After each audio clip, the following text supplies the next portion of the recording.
అస్సలాము అలైకుం వరహమతుల్లాహి వరకాతుహు. అనంత కరుణామయుడు అపార కృపాశీలుడు అయిన అల్లా పేరుతో ప్రారంభిస్తున్నాను.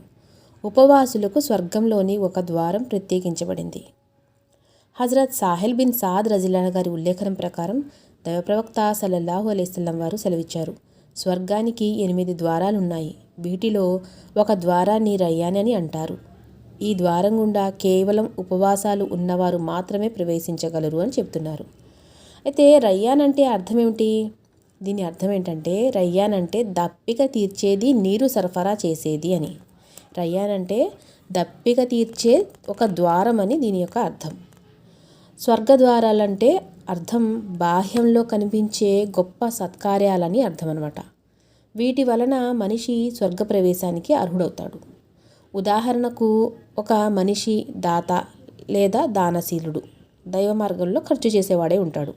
అతను వేరితర సత్కార్యాలు కూడా చేస్తూ ఉన్నాడు, రోజాలు కూడా ఉంటున్నాడు, నమాజ్ కూడా ఆచరిస్తాడు. కానీ ప్రధానంగా బహిర్గతంగా కనిపించే సత్కార్యం దేనినైతే అతను గుర్తించి, అంటే అతనికి ఒక గుర్తింపు లభిస్తుందో, దాన్ని దైవ మార్గంలో తాను చేసిన ఖర్చుకి దానివల్లే ఒక గుర్తింపు అనేది వస్తుందన్నమాట. అందుకని అతనికి ఇన్ఫాక్ ఫీ సబీలిల్లా ద్వారా ఆ ద్వారం గుండా స్వర్గంలోనికి ప్రవేశింపజేస్తాడనమాట. మరొక వ్యక్తి ఆచరణలో దైవ మార్గంలో పోరాటం చేసే లక్ష్యం అతనిలో ప్రధానంగా ఉంటుంది. కాబట్టి అతనికి ముజాహిదీన్ ఫీ సబీలిల్లా, అంటే దైవ మార్గం ద్వారా అతను స్వర్గంలో ప్రవేశిస్తాడు. ఈ విధంగా వివిధ వ్యక్తులు తాము అత్యధికంగా ఏదైతే ఆచరించి ఆ ఆచరణ ద్వారా వారు గుర్తింపును పొందుతారో వారి కోసం స్వర్గంలో ఒక ద్వారం అనేది ప్రత్యేకించబడి ఉంటుందన్నమాట. మరో మాటలో చెప్పాలంటే, ప్రపంచంలో సత్కార్యాలు లెక్కకు మించి ఉన్నాయి. ఈ సత్కార్యాలను విభజిస్తే 8 ద్వారాలుగా విభజించబడతాయి.